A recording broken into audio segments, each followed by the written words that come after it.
మహాగణుడు, సర్వోన్నతుడు, సర్వశక్తిమంతుడు, అద్వితీయుడైన ప్రభు నామమున మీకందరికీ శుభములు.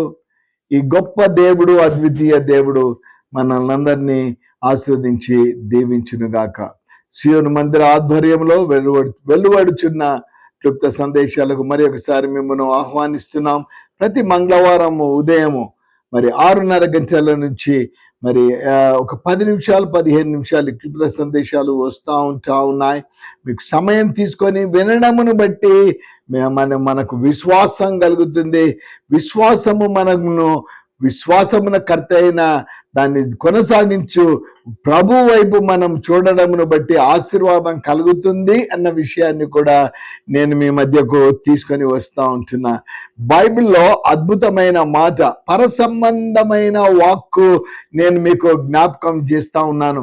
ఈ వాక్కు ఇహలోక సంబంధమైన వాక్కు కాదు, ఇది పరసంబంధమైన వాక్కుగా ఉంటా ఉంది.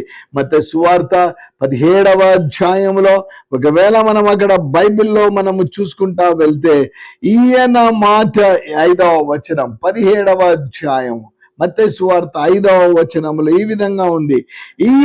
ఇదిగో ఈయన నా ప్రియ కుమారుడు, ఇదిగో ఈయన నా ప్రియ కుమారుడు, ఈయన యందు నేను ఆనందించుచున్నాను, ఈయన మాట వినుడని ఒక శబ్దము ఆ మేఘములో నుండి పుట్టెను.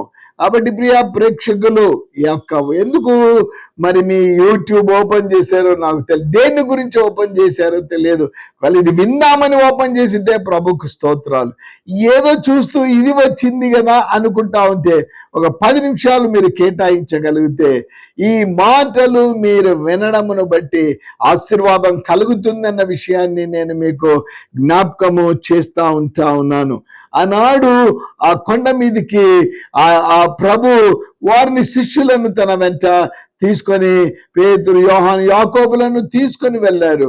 అక్కడ ఎప్పుడైతే ఆ యొక్క రూపాంతరము ఆయన పొందాడో, అక్కడ ప్రవక్తలను, చనిపోయిన ప్రవక్తలు అక్కడ ఎప్పుడైతే కనిపించాడో, ఈ సంభాషణ, ఈ సంఘటన జరిగే సమయంలో ఆ మేఘములో నుంచి వార్త వచ్చినట్లు, మేఘాలు వర్షం ఇవ్వడానికి, మేఘాలు ఆ యొక్క ఎవాపరేషన్ దాన్ని తీసుకొని వర్షం ఇవ్వడానికి ఉంటున్నాయి. కానీ ఆ మేఘములో నుండి వార్త వచ్చినట్లు, అనగా పరసంబంధమైన వార్తగా చూస్తూ ఉంటున్నాం.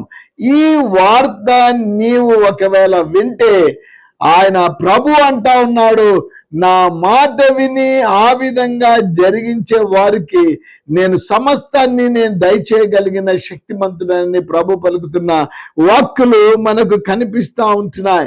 ఎప్పుడైతే ఎవరు లేరండి అక్కడ అందరు కలిసి కూడా ప్రభువుతో కూడా కలిసి ఒక 5 మందే ఉంటా ఉన్నారు. కానీ వార్త పరము నుంచి వచ్చిన వార్తగా చూస్తున్నాం.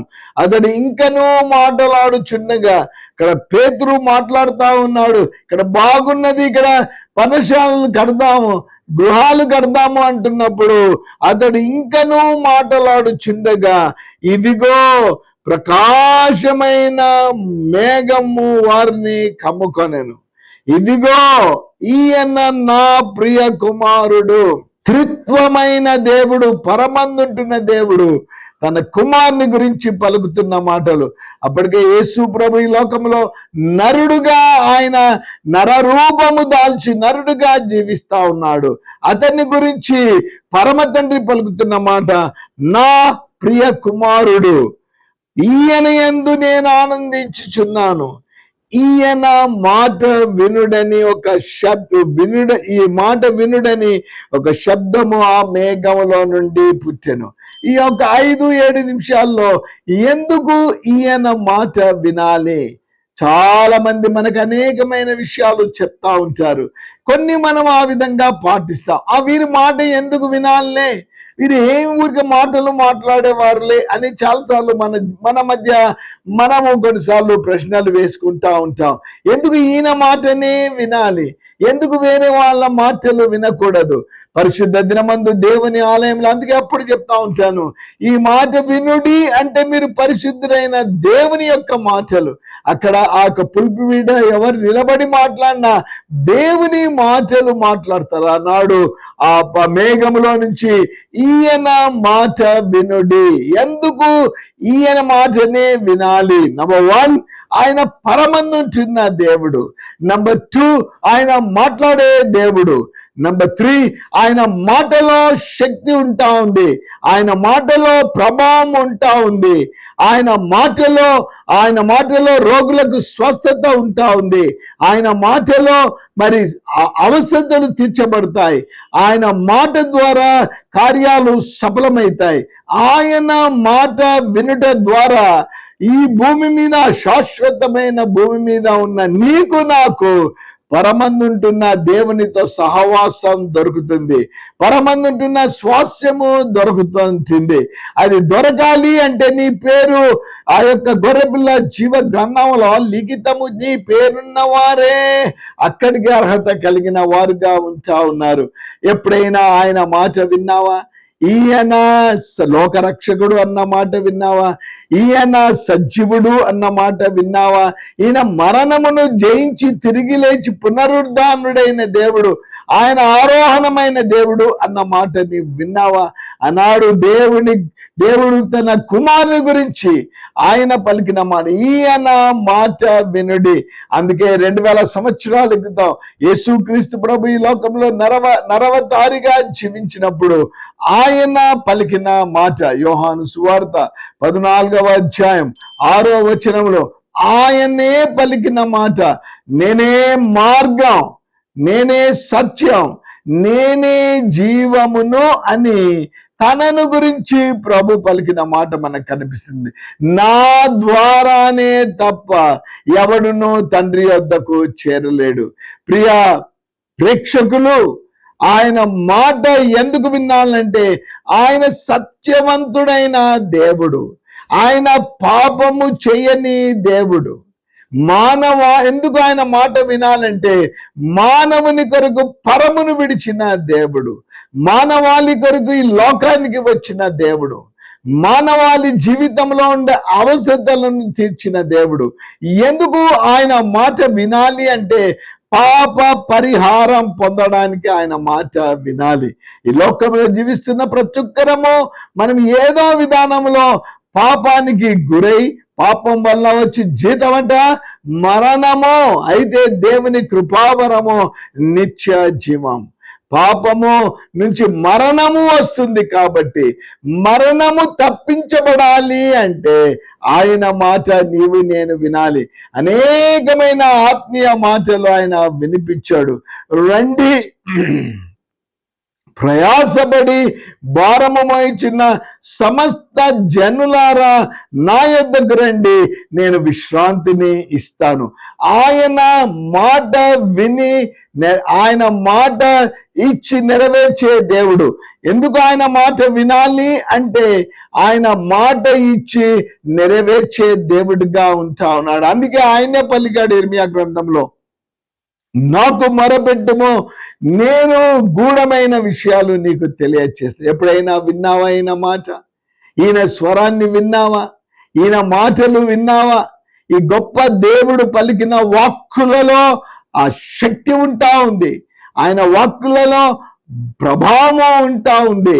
ఎప్పుడైతే ఆ మాట నీవు విని ఆ మాట ప్రకారం జీవిస్తావో ఆనాడు వారి జీవితాల్లో కార్యం చేసిన దేవుడు ఇది నీ జీవితంలో, నా జీవితంలో కూడా కార్యం చేయగలిగిన శక్తిమంతుడిగా ఉంటా ఉన్నాడు. ఆనాడు ఆ పొట్టివాడు ఆయన పేరు జకరయ్య అంట. ఎన్నో మరి ఆయన అక్కడ అనేక విధాలుగా శుభబుద్ధదారుడు, అనేకమైన విధాలుగా సంపాదన ఆయన చేస్తూ వచ్చాడు.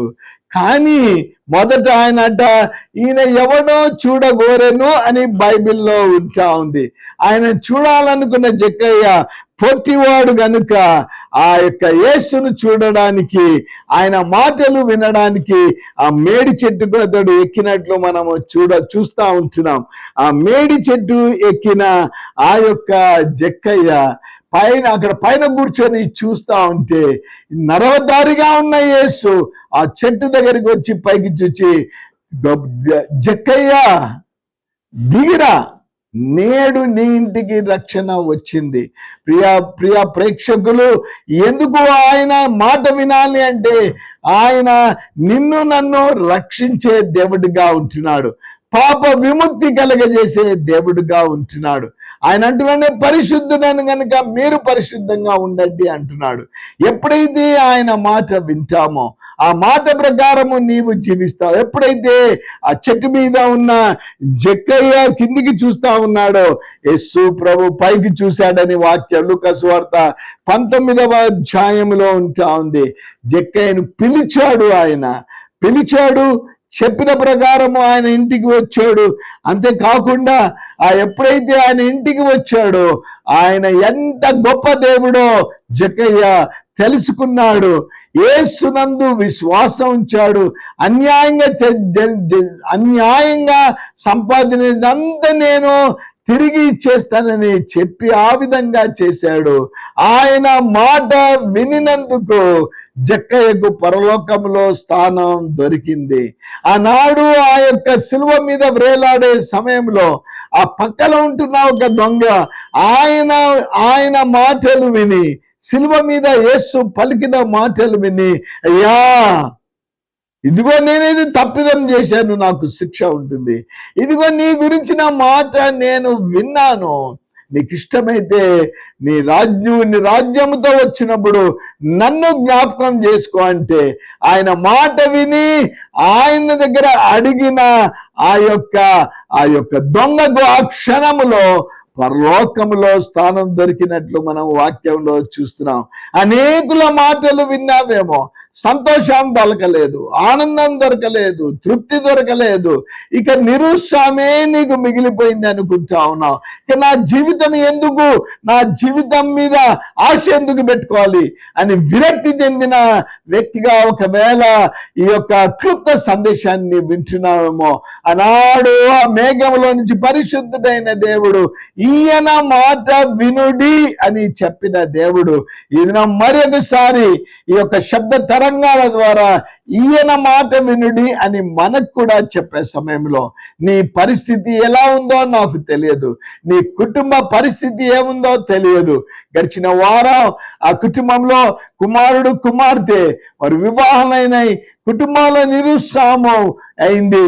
గడిచిన వారం ఆ యొక్క కుమారుడు కుమార్తె వారి యొక్క తల్లి మరి వారు కానీ ఆవిడ ఆయన మాట విని ఆ యొక్క శరీర బలహీనత ద్వారా మరణించింది.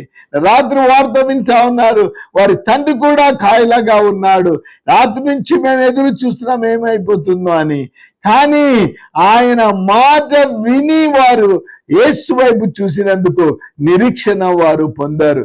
ప్రియా ప్రేక్షకులు, ఎవరి మాట వింటా ఉన్నావు? ఇహలోక సంబంధమైన నిన్ను లోకం వైపు నిన్ను ఆకర్షించే సాతాను మాటలు వింటా ఉన్నావా? పరము నుంచి వచ్చిన దేవుని మాట వింటా ఉన్నావా? ఆనాడు పరము నుంచి వచ్చిన దేవుని మాట విని అనేకులు యేసు వైపు చూచి పరలోక వారసులు అయినారు. ఈ దినం కూడా నీ పరిస్థితి ఏదో తెలియదు, అనారోగ్యంతో కుమిలిపోతున్నావా, ఆర్థిక సమస్యతో కుమిలిపోతున్నావా, నిరీక్షణ లేకుండా కుమిలిపోతున్నావా, జీవితం మీద విరక్తి కలిగి కుమిలిపోతున్నావా? నేను ప్రకటిస్తున్న దేవుడు అంటున్నాడు, ఇదిగో ఈయన మాట వినుడి. వినగలిగిన చెవులు కలిగి విని కూడా విడిచిపెడితేనేమో పరలోక భాగ్యాన్ని పోగొట్టుకుంటాం. విని ఆ వాక్యపు నమ్మి ఆ విధంగా నీవు జీవిస్తా ఉంటే పరలోక వైభవానికి వారసులమైపోతాం, పరలోకంలో స్థానం కలిగి ఉంటాం. దేవుడు నివసించే స్థలంలో నీవు నేను కూడా ఉంటామని దేవుని వాక్యం సెలవిస్తా ఉంటుంది. ఈయన మాట ఇది మన దగ్గరికి వచ్చింది. రాజాది రాజు యొక్క మాట మన దగ్గరికి వచ్చింది. పరసంబంధమైన దేవుని మాట మన దగ్గరికి వచ్చింది. పరలోకానికి చేర్చే దేవుని యొక్క స్వరము మనకు వినిపించే సమయంలో ఎందుకు ఎప్పుడు ఈయన మాట వినలేమో? మొట్టమొదటిసారి ఈయన లోకరక్షకుడు అని ప్రాణత్యాగి అన్న మాట మొట్టసారి విన్నావేమో. వినిన నీవు విశ్వసిస్తే ఆ దేవుని యొక్క దీవెనలు సమృద్ధిగా నీకు ఆశిస్తున్నావా? ఈ దేవుని మాట ఎప్పుడు వినలేదండి. ఈయన పరలోక సంబంధిని ఎప్పుడు వినలేదు. నన్ను పరలోకానికి చేరుస్తాను నేను ఎప్పుడు వినలేదు. పాపాలు క్షమించడానికి వచ్చిన దేవుడని ఇప్పుడే విన్నాను. ఆయన మరణించి సమాధి చేయబడి తిరిగి లేచిన దేవుడని మొదటిసారి విన్నాను. ఆరోహణమైన దేవుడని విన్నాను. తిరిగి రానంటున్న దేవుడని విన్నాను. తిరిగి మధ్య ఆకాశానికి వచ్చి చనిపోయిన మనలను ఆయన తిరిగి జన్మింపచేసి పరలోకానికి మనల్ని తీసుకొని వెళ్తానని విన్నాను. నాకు ఈ దేవుడు కావాలి. ఈ మాట ఇప్పుడే విన్నాను. ఇంతకుముందు విన్నాను కానీ విడిచిపెట్టాను. ఇప్పుడు నాకు ఈ దేవుడు, ఈ మాటలు ఇచ్చిన దేవుడు నాకు కావాలి. ఆనాడు పరమందుంటున్న దేవుని వాక్కులు ఈ దినము నాకు ప్రత్యేకంగా వినిపించబడ్డాయి. నేను నమ్ముతున్నానంటే నమ్మువానికి అద్భుత క్రియలు జరుగుతాయని వాక్యం సెలవిస్తే కావాలన్నా ఈయన మాట విని ఆ ప్రకారం జీవించి పరలోక వైభవానికి వారసురావులు కావాలని ఆశిస్తా ఉంటే ఎందుకు నాతో కూడా కలిసి ప్రార్థనలో ఏకీభవించకూడదు? పరిశుద్ధుడైన తండ్రి వందనాలు, స్తోత్రం. ఆనాడు ప్రభువా నాయన కొండ మీద మేఘం నుంచి ఈయన మాట వినుడి అన్న వార్త వచ్చినప్పుడు అనేకులు ఆయన మాట విని మీ అందు విశ్వాసం ఉంచారు. ఈనాడు ఈ మాటలు విని జీవితంలో పరివర్తన కలగాలని మొట్టమొదటిసారి ఈ మాటలు నేను వింటున్నాను. ఈయన లోకరక్షకుడైన అద్భుత దేవుడని వింటా ఉన్నాను. ఈయన యందు నేను విశ్వాసం ఉంచుతున్నానని ఎందరైతే మీ దగ్గరికి వచ్చారు, ఈ క్షణమందు మీ దగ్గరికి వచ్చారో వారందరినీ మీరు స్వీకరిస్తున్నారని నమ్ముతున్నాం. వారికి పరలోక వైభవం ఇస్తారని నమ్ముతున్నాం. శరీర బాధలతో, వేదనలతో, మానసిక బాధలతో, ఆర్థిక సమస్యలతో ఎవరైతే ఉంటున్నారో మీ వైపు చూస్తూ ఉన్నారో వారందరికీ వారి వారి అవస్థలను మీరు తీర్చమని యేసు నామమున ప్రార్థిస్తున్నాము తండ్రి, ఆమేన్. పరిశుద్ధుడైన దేవుడు మనల్నందరినీ ఆశీర్వదించి దీవించునుగాక, ఆమేన్. మనసుతో ఆరాధన, ఆత్మతో ఆరాధన, ప్రియ రక్షకునికి ఆరాధన, నా హృదయారా